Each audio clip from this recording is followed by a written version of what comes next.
तो स्टूडेंट्स, आज हम पढ़ेंगे एसिड बेस एंड सॉल्ट्स के बारे में। और ये हमारा इस सेकंड चैप्टर का पार्ट फर्स्ट है। तो चलिए स्टार्ट करते हैं। स्टार्ट करने से पहले चैनल को लाइक और सब्सक्राइब ज़रूर करें। आज जो हमारे टॉपिक होंगे एसिड्स क्या होते हैं उनके बारे में पढ़ेंगे। Chemical properties of acids, acid की क्या क्या केमिकल प्रॉपर्टीज़ होती हैं, यानी when acid react with different type of chemicals what happened with acid. Okay, next topic होगा हमारा base and chemical properties of base. यानी आज जो हमारा ओवरऑल टॉपिक है वो है एसिड और बेस के बारे में पढ़ेंगे, और एसिड और बेस की केमिकल प्रॉपर्टीज़ के बारे में पढ़ेंगे कि वो किसके साथ, किस मेटल के साथ और किस केमिकल के साथ किस टाइप का रिएक्शन करता है। Okay, so let's start. Acid, what is acid? Acid are sour in taste, turn blue litmus red and dissolve in water to release H plus ion. What is acid? Acid are sour in taste, means acid जो होते हैं वो test में, स्वाद में सोर होते हैं, खट्टे होते हैं। यानी जितने भी एसिड्स होते हैं वो टेस्ट में खट्टे होते हैं। टर्न ब्लू लिटमस रेड, यानी जो एसिड होते हैं वो नीले लिटमस पेपर को रेड लिटमस पेपर में कन्वर्ट कर देते हैं। और जब वाटर में डिज़ोल्व होते हैं, यानी एसिड को जब हम वाटर में डिज़ोल्व कराते हैं तो वो H प्लस आयन रिलीज़ करते हैं, hydrogen ion. H plus ion means hydrogen ion को रिलीज़ करते हैं। ओके, तो अगर हम एसिड की ओवरऑल डेफिनेशन देखें तो क्या है? एसिड टेस्ट में खट्टे होते हैं, ये ब्लू लिटमस को रेड में कन्वर्ट कर देते हैं और वाटर में डिज़ोल्व होकर हाइड्रोजन आयन यानी H प्लस आयन देते हैं। Okay, for example sulphuric acid H2SO4, chemical formula जो है इसका वो है H2SO4। Acetic acid CH3COOH, nitric acid HNO3, और ऐसे भी बहुत सारे, जैसे हाइड्रोक्लोरिक एसिड HCl होता है ना। बहुत सारे ऐसे एसिड्स के एग्जांपल हैं। तो एसिड समझ में आया क्या होता है? एसिड जो होते हैं, एसिड ऐसे सब्सटेंस होते हैं या ऐसे सब्सटेंस होते हैं जो टेस्ट में सोर होते हैं, यानी इनका स्वाद खट्टा होता है। ये ब्लू लिटमस को रेड लिटमस में कन्वर्ट कर देते हैं, और रेड लिटमस पर इन पर कोई इफेक्ट नहीं पड़ता। ये एसिड जो है ये ब्लू को रेड में कन्वर्ट करते हैं, लेकिन रेड पर अगर हम इस एसिड को रेड लिटमस पर डालें तो रेड पर इसका कोई भी इफेक्ट नहीं पड़ता, सिर्फ ब्लू पर इफेक्ट पड़ेगा और ब्लू को कन्वर्ट कर देगा ये रेड में। ओके, तो एसिड की कुछ प्रॉपर्टीज़ पढ़ते हैं। Properties of acids, acid have सोर टेस्ट, अभी हमने ऊपर पढ़ा। Turn blue litmus red, acid blue litmus को रेड में कन्वर्ट कर देते हैं, बट रेड लिटमस पर कोई भी इफेक्ट नहीं पड़ता। There is no effect of acid on red litmus paper. Third, acid solution conduct electricity, acid के जितने भी सॉल्यूशन, यानी एसिड को जब हम वाटर में डिज़ोल्व कराएंगे, या जो लिक्विड एसिड होते हैं, लिक्विड फॉर्म में जितने भी एक्वस सॉल्यूशन होता है उनका, वो सब इलेक्ट्रिसिटी के कंडक्टर होते हैं। यानी जितने भी एसिड्स हैं हमारे, वो सब के सब इलेक्ट्रिक के कंडक्टर होते हैं, इलेक्ट्रिक करंट के कंडक्टर होते हैं, उसमें इलेक्ट्रिक करंट फ्लो होता है। रिलीज H प्लस आयन इन एक्वस सॉल्यूशन, एक्वस सॉल्यूशन मतलब वाटर के साथ सॉल्यूशन। जब हम एसिड का वाटर के साथ सॉल्यूशन बनाते हैं तो वो हमें H प्लस आयन देते हैं। ओके, तो एसिड क्लियर है। What is acid, what are acids? Acid are sour in taste, acid sour में खट्टे होते हैं। टर्न ब्लू लिटमस रेड, यानी ब्लू लिटमस पेपर को रेड में कन्वर्ट कर देते हैं, लेकिन रेड पर कोई भी इफेक्ट नहीं डालते हैं। एसिड सॉल्यूशन कंडक्ट इलेक्ट्रिसिटी, जितने भी एसिड के सॉल्यूशन होते हैं, एक्वस सॉल्यूशन होते हैं, वो इलेक्ट्रिक करंट के कंडक्टर होते हैं, यानी उनमें इलेक्ट्रिक करंट का फ्लो होता है। रिलीजेस H प्लस आयन इन एक्वस सॉल्यूशन, अपने एक्वस सॉल्यूशन में वो H प्लस आयन रिलीज करते हैं, यानी एसिड को जब वाटर में डिजोल्व करते हैं तो वो H प्लस आयन देते हैं। Organic acids and their source, हम यहाँ पर अब कुछ एसिड्स के बारे में पढ़ेंगे और उनके सोर्स की, वो एसिड कहाँ से आते हैं। और ये जितने भी एसिड हम पढ़ेंगे ये मेनली नेचुरल एसिड है जो हमें नेचर से मिलते हैं। जैसे सबसे पहले एसिटिक एसिड विनेगर से मिलता है, मतलब जो सिरका होता है हमारा, सिरका सबके घर में यूज़ होता होगा, तो जो एसिटिक एसिड है ये हमें विनेगर, ये कहाँ पर प्रेजेंट होता है? विनेगर में प्रेजेंट होता है, सिरके में। एस्कॉर्बिक एसिड, ये है गुआवा, जैसे जो गुआवा होता है या इस टाइप के जितने भी फ्रूट्स होते हैं उसमें ये एस्कॉर्बिक एसिड होता है। सिट्रिक एसिड होता है जितनी भी ये खट्टी चीज़ें हैं, जैसे लेमन हो गया, एग्जाम्पल में लिखा हुआ है, सोर्स में आगे लिखा हुआ है lemon, orange and other citric fruits, है ना। तो जो हमारा सिट्रिक एसिड है वो कहाँ प्रेजेंट होता है, लेमन में, ऑरेंज में और इस टाइप के फ्रूट्स में। लैक्टिक एसिड मिल्क में, मतलब जो दूध खराब हो जाता है, खट्टा दूध होता है, या फिर जो कर्ड यानी दही, जो हमारा लैक्टिक एसिड है वो खट्टे दूध में या फिर दही में प्रेजेंट होता है। मेथेनोइक एसिड आंट स्टिंग मतलब जितने ये जहरीले जानवर होते हैं, यानी मतलब जैसे चींटी हो गई, चींटी के डंक में ये एसिड होता है, ठीक। नेटल स्टिंग यानी बिच्छू का जो डंक होता है उसमें, ठीक है। तो ये जो मेथेनोइक एसिड है आंट स्टिंग में और नेटल स्टिंग में। Oxalic acid tomato, oxalic acid किसमें होता है, कहाँ से, जो इसका नेचुरल सोर्स है ये क्या है, टमाटो से मिलता है हमें। नेक्स्ट टार्टरिक एसिड टर्मेंट यानी जितनी भी जो मोस्ट खट्टी चीज़ें होती हैं, लाइक इमली, जैसे ये इसका मतलब है इमली, जो हमारा टार्टरिक एसिड होता है ये किसमें होता है, इमली में। तो एक बार हम फिर से देख लें, एसिटिक एसिड विनेगर सिरके में मिलता है, एस्कॉर्बिक एसिड गुआवा में मिलता है, सिट्रिक एसिड लेमन, ऑरेंज इस टाइप के फ्रूट्स में मिलता है हमें, लैक्टिक एसिड सोर मिल्क यानी खट्टा दूध और इसके बाद दही में मिलता है, दही भी क्योंकि टेस्ट में खट्टा होता है। मेथेनोइक एसिड आंट स्टिंग यानी जो चींटी का डंक है या फिर बिच्छू का डंक है उसमें। ऑक्जेलिक एसिड टमाटो में, क्योंकि टमाटो भी जो होता है, जो टमाटर होता है वो भी टेस्ट में खट्टा होता है। और इसके बाद टार्टरिक एसिड टैमलिन यानी इमली में मिलता है, वो भी क्या है, इमली भी कैसी होती है, टेस्ट में खट्टी। तो अभी हमने एसिड के बारे में पढ़ा सबसे पहले कि acid are sour in test, यानी जितने भी एसिड होते हैं ये टेस्ट में कैसे होते हैं, खट्टे। और आप ये जितने भी एसिड्स लिखे हुए हैं इनके जो सोर्स देखोगे, इन सब का टेस्ट कैसा होता है, खट्टा होता है। ओके, अब हम पढ़ेंगे chemical properties of acids. Chemical properties of acid का मतलब कि जो एसिड है उसकी क्या क्या प्रॉपर्टीज़ होती हैं। फर्स्ट है reaction of acid with metal, जैसे हमने बहुत से मेटल के बारे में पढ़ा है, सोडियम हो गया, एल्युमिनियम हो गया, ये सब क्या है, मेटल्स हैं हमारे। जिंक हो गया, है ना, सिल्वर हो गया, ये सब क्या है हमारे मेटल्स। आयरन हो गया, ये सब क्या है, मेटल है। सोडियम, एल्युमिनियम, आयरन, जिंक, ये सब क्या है हमारे मेटल्स। तो जब कोई भी एसिड इन मेटल्स के साथ रिएक्शन करता है तो क्या रिएक्शन होती है, क्या प्रोडक्ट बनता है, हम इसके बारे में पढ़ेंगे। तो सर देखिए डेफिनेशन लिखी हुई है, acid gives hydrogen gas along with respective salt when they react with metal।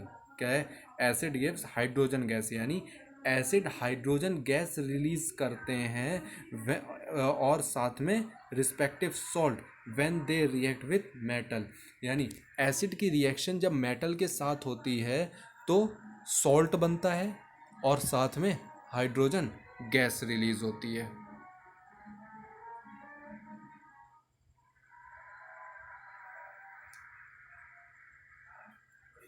Okay, तो यहाँ पर हम इसका एग्जांपल देखेंगे।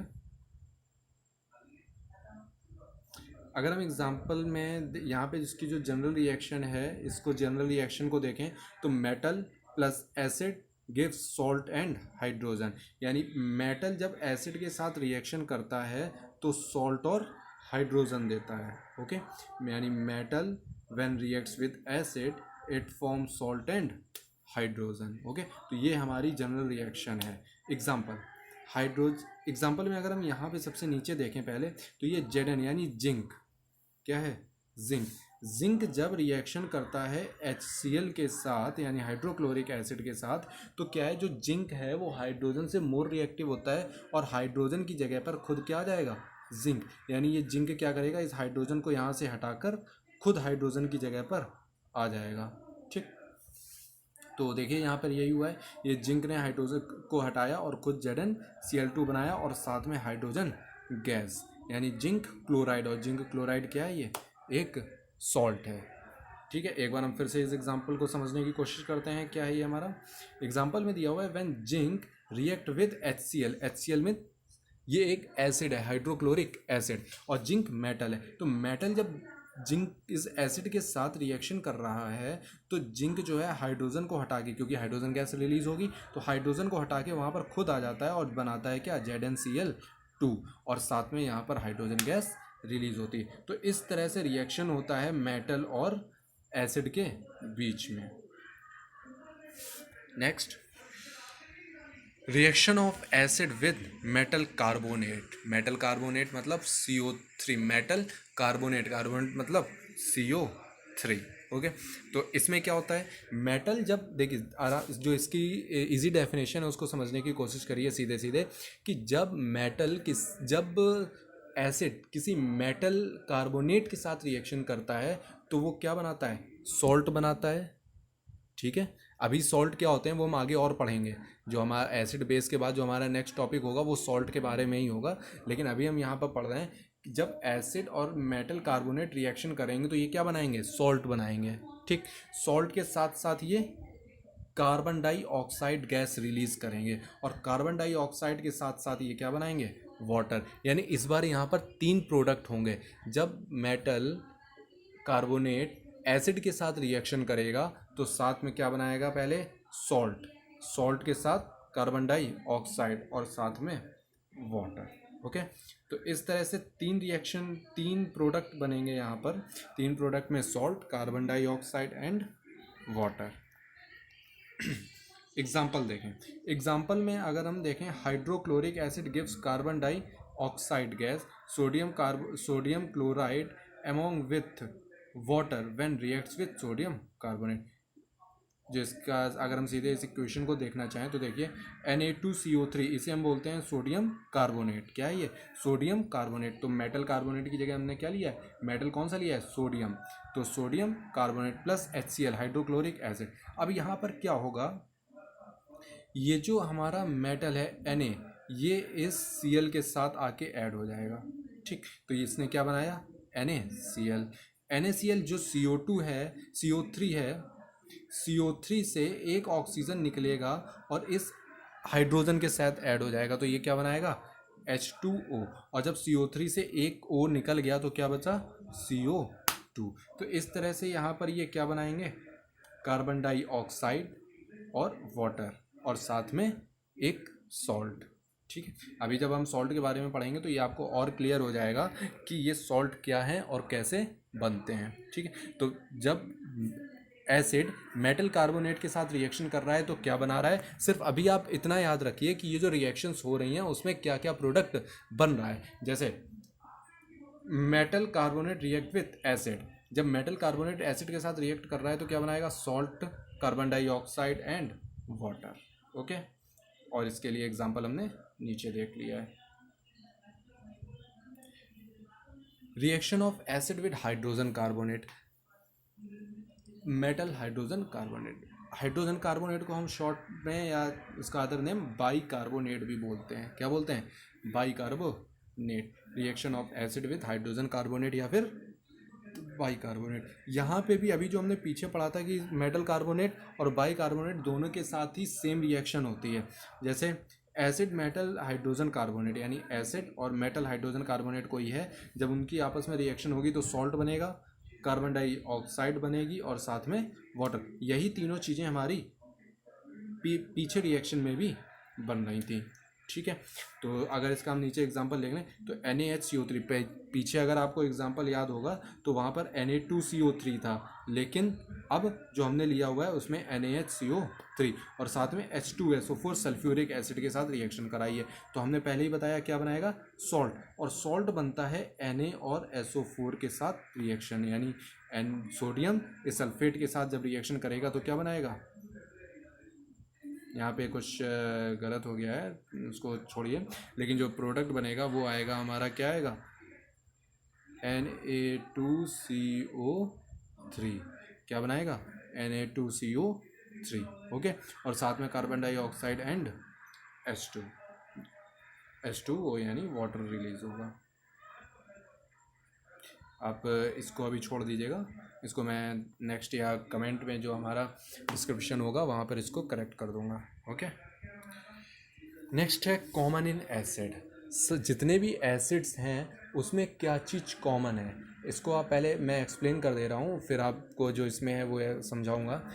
एसिड्स, अभी हमने जब एसिड की रिएक्शन मेटल के साथ कराई थी तो हमने वहाँ पे देखा था कि हाइड्रोजन गैस रिलीज़ हुई थी, यानी when acid react with metal evolve hydrogen gas H2 gas. Okay, और इसी तरह जब हमने इसकी जो डेफिनेशन पढ़ी थी डेफिनेशन जब हमने इसकी पढ़ी थी एसिड्स की, तो हमने वहाँ देखा था it gives H plus ion in their aqueous solution, यानी H प्लस आयन देते हैं, हाइड्रोजन आयन देते हैं। अब चलिए हम देखते हैं क्या है इनमें कॉमन, क्या है वो हम देखते हैं। Acid give hydrogen gas when they react with metal. अभी हमने पढ़ा कि एसिड जो है मेटल के साथ रिएक्शन करते हैं तो हाइड्रोजन गैस देते हैं। Show that all acid contain hydrogen gas, और यहीं से हमें पता चलता है कि जितने भी हमारे एसिड्स हैं उन सब में हाइड्रोजन गैस प्रेजेंट होती है। ओके, हम किसी भी एसिड की रिएक्शन अगर मेटल के साथ कराएंगे तो हम ये देखेंगे कि वहाँ पर H2 गैस रिलीज हो रही, और H2 गैस रिलीज होने का मतलब है कि एसिड्स में हाइड्रोजन गैस प्रेजेंट है। For example hydrochloric acid HCl, देखिए इसमें भी H है। सल्फ्यूरिक एसिड H2SO4, इसमें भी हाइड्रोजन है। नाइट्रिक एसिड HNO3, इसमें भी हाइड्रोजन है। जितने भी हम एसिड देखेंगे पीछे, हम जितने भी एग्जाम्पल देखते हुए आ रहे हैं एसिड के, उन सब में हाइड्रोजन गैस प्रेजेंट है। यानी सभी एसिड्स में जो एक कॉमन चीज़ है वो क्या है? Hydrogen gas. ओके, एक एग्जाम्पल के थ्रू इसको समझते हैं। एग्जाम्पल इसमें है HCl। जब हाइड्रोक्लोरिक एसिड को हमने क्या किया है, मतलब जैसे अगर हम इसका एक्वस सॉल्यूशन लेंगे, तो जैसे ही हम इसका एक्वस सॉल्यूशन लेंगे तो ये H प्लस और Cl माइनस में चेंज हो जाएगा, यानी H प्लस हाइड्रोजन आयन और ये हुआ क्लोराइड आयन। तो हाइड्रोजन आयन ही क्या है? हाइड्रोजन गैस की फॉर्म में फ्री निकलता है, हाइड्रोजन गैस की फॉर्म में ये इवॉल्व होता है। जब दो हाइड्रोजन एटम इस तरह से आके ऐड हो जाएंगे तो ये क्या बनाएंगे? Hydrogen gas. तो एक चीज़ जो कॉमन है एसिड्स में, जो लर्न करने वाली बात है या जो हमें अपने दिमाग में बैठाने वाली बात है, वो सिर्फ ये है कि जब हाइड्रोजन, मतलब जितने भी हमारे एसिड्स हैं उन सब में हाइड्रोजन गैस कॉमन होती है। चाहे कोई भी एसिड हो, वो किसी भी मेटल के साथ रिएक्शन करेगा या किसी भी एक्वस सॉल्यूशन में जाएगा तो वहाँ पर हाइड्रोजन गैस रिलीज करेगा। ओके, अब यहाँ पर एसिड्स भी दो टाइप के होते हैं, स्ट्रॉन्ग एसिड और वीक एसिड। यानी एक एसिड होगा जो काफ़ी स्ट्रॉन्ग होगा, जिसकी एसिडिक पावर बहुत ज़्यादा होगी, और एक एसिड होगा जिसकी एसिडिक पावर थोड़ी कम होगी, तो उसे हम बोलते हैं क्या? Weak acid. तो एन एसिड, इसकी अगर हम डेफिनेशन देखें, N acid which is completely ionised in water and produce H plus is called strong acid.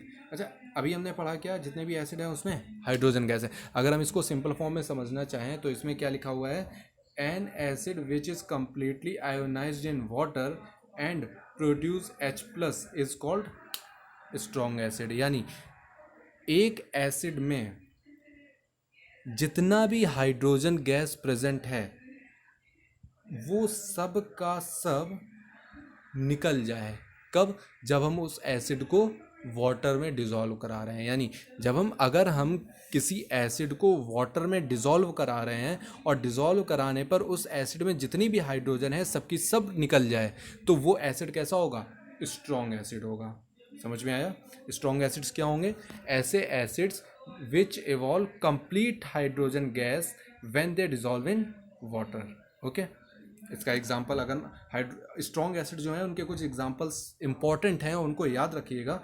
Hydrochloric acid HCl, sulphuric acid H2SO4 and nitric acid HNO3। अभी तक हमने जितने भी एग्जाम्पल पढ़े हैं उनमें से यही दो तीन एग्जाम्पल हैं जो हमारे कॉमन हैं और मोस्ट इंपॉर्टेंट हैं। Okay, so our most important acids और strong acids are HCl, hydrochloric acid, sulphuric acid H2SO4 and nitric acid HNO3। Okay, weak acid, what are weak acids? अब स्ट्रॉन्ग एसिड्स में क्या था कि जितनी भी हाइड्रोजन थी कंप्लीट सब की सब निकल गई थी, यानी जितने भी हाइड्रोजन आयन थे सब के सब रिलीज हो गए थे, कर दिए थे, फ्री कर दिए थे उसने। लेकिन वीक एसिड में ऐसा नहीं होगा। वीक एसिड में सभी हाइड्रोजन आयन रिलीज नहीं होंगे, या पूरी की पूरी या सारी हाइड्रोजन गैस एसिड से बाहर नहीं निकलेगी। Okay, N acid which is partially ionised, partially मतलब कुछ पार्ट, पार्शियली मतलब कुछ पार्ट इन वाटर एंड दस produce a small amount of hydrogen ion. यानी पार्शियली आयोनाइज्ड होगा, यानी कुछ बहुत आयंस बाहर निकलेंगे। ठीक है, जब हम किसी ऐसे एसिड जिसको हम वाटर के साथ आयोनाइज कराएं तो उसमें से कुछ हाइड्रोजन आयन बाहर निकलेंगे या कुछ हाइड्रोजन आयन प्रोड्यूस होंगे। This is called weak acid. Example, acetic acid CH3COOH, carbonic acid C2CO H2CO3। यानी एक तरीके से अगर हम समझें तो हमारे जितने भी नेचुरल एसिड्स होते हैं, जिनका एग्जांपल हमने पीछे पढ़ा था, वो हमारे एक तरीके से वीक एसिड होते हैं, ओके। और जितने ये सिंथेटिक एसिड्स होते हैं, जो मैन मेड एसिड्स होते हैं, ये सारे स्ट्रॉन्ग एसिड्स होते हैं। तो स्ट्रॉन्ग एसिड्स क्या हैं? जिनमें जो कंप्लीटली जितने भी उसमें हाइड्रोजन आयन है उन सबको वो प्रोड्यूस कर दें, यानी उन सबको वो अलग कर दें। और वीक एसिड क्या है? जिसमें कुछ हाइड्रोजन आयन वो रिलीज हो, सारे के सारे हाइड्रोजन आयन रिलीज नहीं होते हैं। अब हम बात, तो ये बात थी अभी तक हमारी एसिड्स की। अब हम बात करेंगे बेस की। बेस क्या होता है हमारा? Bases are bitter in taste. जो बेस होते हैं ये टेस्ट में कैसे होते हैं? बिटर मीन्स कड़वे होते हैं। यानी जितने भी कड़वी चीज़ें हम यूज़ करते हैं तो वो क्या होती हैं? बेस होती हैं, ओके। हैव सोपी टच। सोपी टच का मतलब जैसे साबुन का टच होता है ना, साबुन जो होता है स्लिपरी होता है, फिसलने वाला होता है, तो जितने बेस होते हैं इनका भी जो टच होता है ये सोपी टच होता है, स्लिपरी टच होता है। Turn red litmus to blue. और ये रेड लिटमस को ब्लू में कन्वर्ट कर देते हैं। एसिड जो था वो ब्लू को रेड में कर रहा था, और जो बेस है वो रेड को ब्लू में करता है, ओके। यानी बेस का ब्लू लिटमस पर कोई इफेक्ट नहीं पड़ेगा। अगर हम बेस को ब्लू लिटमस पर डालेंगे तो उस पर उसका कोई भी इफेक्ट नहीं पड़ेगा, वो ब्लू का ब्लू ही रहेगा। लेकिन जैसे ही हम बेस को रेड लिटमस पर डालेंगे तो वो रेड से ब्लू हो जाएगा, okay. And give hydroxide ion, यानी OH minus ion. Acid H plus ion दे रहे थे और बेस OH माइनस आयन देंगे, okay. In aqueous solution, water में जब हम डिजोल्व कराएंगे तो जितने भी बेस हैं वो हमारे OH माइनस आयन देंगे। एग्जाम्पल सोडियम हाइड्रोक्साइड का लिया हुआ है NaOH, कैल्शियम हाइड्रोक्साइड CaOH का whole twice, and potassium hydroxide KOH। देखिए आप जितने भी एग्जाम्पल देख रहे होंगे इन सब में आपने देखा होगा OH कॉमन होगा, ये OH है ना। जितने भी आपने एग्जाम्पल देखोगे OH, इसमें भी OH। तो जितने भी बेस होते हैं इन सब में OH आयन जरूर होगा, इन सब में OH जरूर होगा, ठीक है। Properties of base have bitter taste. जो बेस है उसका टेस्ट कैसा होगा? कड़वा होता है। सोपी ऑफ टू टच, यानी जितने भी बेस हैं उनका टच, जो अगर हम उनको टच करेंगे तो वो स्लिपरी होते हैं, सोपी टाइप के होते हैं। टर्न रेड लिटमस ब्लू, यानी रेड लिटमस को ये ब्लू में कन्वर्ट कर देते हैं, लेकिन ब्लू लिटमस पर कोई भी इफेक्ट इनका नहीं पड़ता है। Conduct electricity in solution. जब सॉल्यूशन का मतलब जब हम इन एसिड्स को, इन बेस को सॉल्यूशन में लाएंगे, सॉल्यूशन फॉर्म में लाएंगे, तब ये इलेक्ट्रिक करंट को कंडक्ट करेंगे, यानी इनमें भी इलेक्ट्रिक करंट का फ्लो होगा। Release OH ions in aqueous solution. Aqueous solution मतलब वाटर के साथ सॉल्यूशन। जब हम बेस का वाटर के साथ सॉल्यूशन बनाएंगे तो ये OH माइनस आयन देंगे। हाइड्रोजन कौन से आयन देते हैं? एसिड कौन से आयंस देते हैं? H प्लस आयन देते हैं। और बेस कौन सा आयन देंगे? OH माइनस आयन देंगे। अब जैसे हमने एसिड्स की कुछ प्रॉपर्टीज़ पढ़ी थी, अब हम बेस की कुछ प्रॉपर्टीज़ पढ़ेंगे। तो केमिकल प्रॉपर्टीज़ में सबसे पहला है reaction of base with metal, यानी बेस की मेटल के साथ रिएक्शन कैसे होती है। चलिए पढ़ते हैं। व्हेन एल्कली यानी एल्कली जो होता है इसको भी हम बेस जितने भी बेस होते हैं उन्हें हम चाहे बेस बोलें या एल्कली बोलें, एक ही चीज़ होती है, ठीक है। तो अब हम आगे जो वर्ड यूज़ करेंगे बेस की जगह वो क्या है यूज़ करेंगे? एल्कली। यानी एल्कली भी क्या है? बेस है। So when alkali react with metal it produce salt and hydrogen gas. यहाँ पर भी क्या होगा? सॉल्ट प्रोड्यूस होगा, लेकिन कुछ अलग तरह का सॉल्ट प्रोड्यूस होगा। देखिए आप नीचे एग्जाम्पल में देखेंगे NaOH क्या है? सोडियम हाइड्रोक्साइड, ये क्या है? बेस है, ठीक है। व्हेन रिएक्ट्स विद जिंक क्या है? मेटल। रिएक्शन किया तो इसने बनाया Na2ZnO2 सोडियम जिंकेट। क्या नाम है इसका? Sodium zincate Na2। तो ये भी सोडियम जिंकेट क्या है? एक सॉल्ट है, और साथ में हाइड्रोजन गैस रिलीज हो रही है, ठीक है। कोई कन्फ्यूज़न है? आप अभी सिर्फ इतना याद रखो क्या कि बेस जब मेटल के साथ रिएक्शन करते हैं तो वो क्या बनाते हैं? सॉल्ट और हाइड्रोजन बनाते हैं, ठीक है। नेक्स्ट टॉपिक हमारा reaction of base with oxide of non metal. Oxide of non metal, मैं बताऊँ आपको, नॉन मेटल के जितने भी ऑक्साइड्स होते हैं वो सब के सब एसिडिक नेचर के होते हैं। कैसे होते हैं? एसिडिक नेचर के होते हैं। तो चलिए देखते हैं इसमें क्या है। Non metal oxides are acidic in nature. देखिए मैंने अभी बताया था मतलब जितने भी अब यानी जो बेस है उनकी रिएक्शन किसके साथ होगी, non oxide of non metals, और नॉन मेटल यानी एसिड, यानी बेस की अब रिएक्शन होगी किसके साथ, एसिड के साथ। चलिए example, carbon dioxide is non metal. Carbon dioxide, carbon क्या है, कार्बन अगर हम बात करें CO2 की बात करें तो कार्बन क्या है, नॉन मेटल है, और ऑक्सीजन है तो ये क्या हो गया, नॉन मेटल का ऑक्साइड हो गया। ठीक है, तो नॉन मेटल के ऑक्साइड मतलब जैसे एग्जांपल हमने लिया है कार्बन डाइऑक्साइड का। ठीक, अब चलिए इसका हम सीधे एक जनरल फॉर्म देखते हैं, ये क्या बनाएंगे, base plus non metal oxide gives salt plus water. ठीक,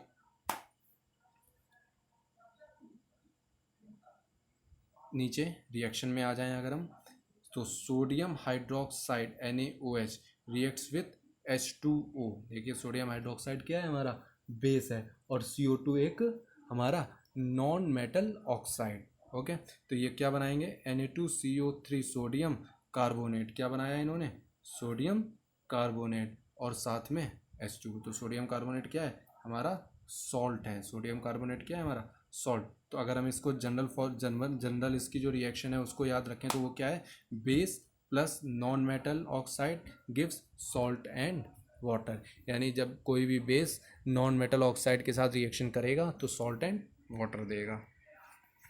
neutralisation reaction most important reaction है और अच्छी रिएक्शन है।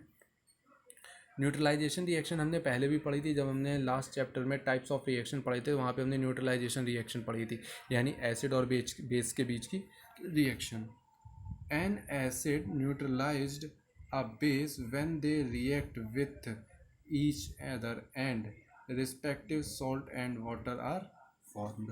यानी जब कोई एक एसिड बेस के साथ रिएक्शन करता है तो दोनों ही एक दूसरे को क्या कर देते हैं, न्यूट्रलाइज कर देते हैं। न्यूट्रलाइज करने का मतलब जो बेस है वो एसिड की पावर को ख़त्म कर देता है, और जो एसिड है वो बेस की पावर को ख़त्म कर देता है, और कंबाइंड होकर क्या बनाते हैं, सॉल्ट बनाते हैं, और सॉल्ट्स के साथ साथ वाटर बनाते हैं। तो अगर इसकी हम जनरल रिएक्शन देखना चाहें तो जनरल रिएक्शन क्या है, एसिड प्लस बेस और salt plus water. Okay,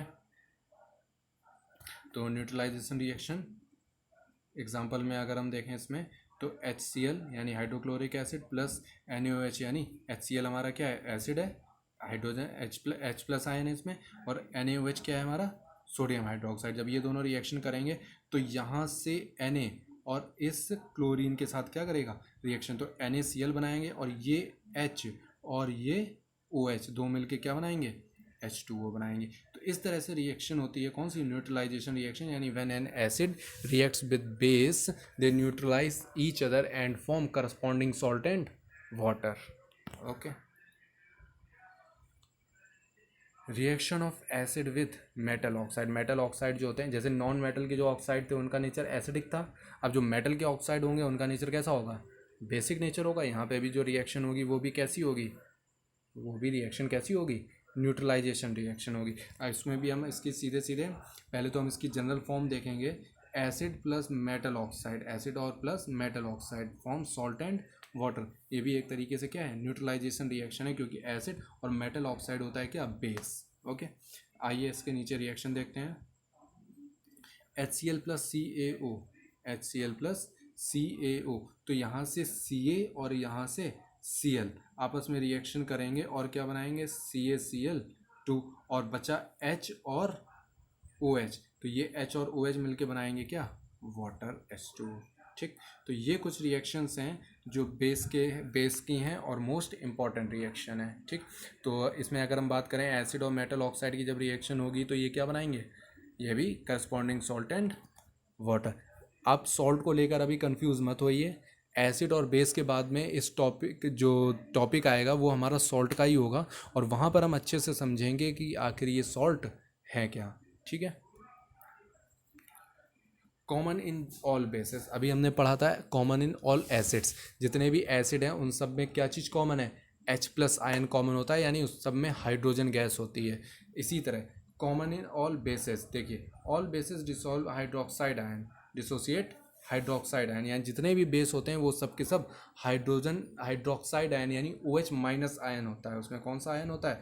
OH minus hydroxide ion होता है। Which are responsible for the basic behaviour of the compound, यानी किसी भी कंपाउंड में अगर OH माइनस आयन है तो वो क्या होगा? बेस। और यहीं से क्लियर होता है कि जितने भी बेस हैं उन सब में हाइड्रोक्साइड आयन यानी OH आयन होता है। जैसे एग्जांपल में देखें, अगर हम NaOH में देखें तो NaOH में भी हमें Na प्लस मिल रहा है और OH माइनस। देखिए अगर हम इसको बीच से अलग कर दें तो Na अलग हो जाएगा और OH अलग हो जाएगा। तो इसमें क्या है हमारा? Na अलग है और OH अलग। तो ये OH माइनस की वजह से ये NaOH क्या है? एक बेस है। इसी तरह दूसरा एग्जांपल KOH देखें, इसमें भी हम देख रहे हैं कि हमारा OH हमें मिल रहा है तो रिएक्शन होगी तो K प्लस अलग है और OH माइनस अलग है। इसी OH माइनस की वजह से ये KOH क्या है? हमारा बेस हो जाता है। ओके, तो जितने भी बेस हैं उन सब में कॉमन थिंग क्या होगी? OH minus ion. कौन सा आयन? OH माइनस आयन सारे बेसिस में कॉमन होगा। और एसिड में क्या कॉमन होगा? H plus ion, hydrogen ion. और OH माइनस आयन को बोलते हैं hydroxide ion. Is it clear? तो आज के वीडियो में हम सिर्फ एसिड और बेस और उनकी एसिड और बेस दोनों की कुछ प्रॉपर्टीज़ के बारे में हमने आज पढ़ा, और आज सिर्फ इतना ही रखेंगे। नेक्स्ट चैप्टर में हम पढ़ेंगे कुछ कि पहली बात तो हमारा जो टॉपिक होगा वो होगा सॉल्ट को लेकर, और उससे पहले जो हम पढ़ेंगे वो हम पढ़ेंगे एसिड और बेस की जो पावर है उसको हम कैसे मेज़र करते हैं। अभी हमने बीच में एक टॉपिक पढ़ा था स्ट्रॉन्ग एसिड और स्ट्रॉन्ग बेस। अब हमारे सामने दो सब्सटेंस या दो लिक्विड रखे हुए हैं, बोला गया है दोनों ही एसिड हैं। इन दोनों में हम पहचानें कि कौन सा स्ट्रॉन्ग एसिड है और कौन सा वीक एसिड है। तो अब हम देख के तो नहीं बता सकते कि इसमें हाइड्रोजन आयन ज़्यादा है, इसमें हाइड्रोजन आयन कम है ना। तो इसको कैसे हम मेज़र करते हैं कि कौन सा एसिड स्ट्रॉन्ग है, कौन सा एसिड वीक है, या कौन सा बेस स्ट्रॉन्ग है, कौन सा बेस वीक है, तो इसको हम कैसे मेज़र करेंगे नेक्स्ट वीडियो में हम ये देखेंगे। ओके, और साथ ही साथ पढ़ेंगे हम सॉल्ट के बारे में। तो चैनल को लाइक और सब्सक्राइब ज़रूर करिएगा, और आगे की नॉलेज के लिए, आगे की क्लास के लिए साथ में बने रहिएगा।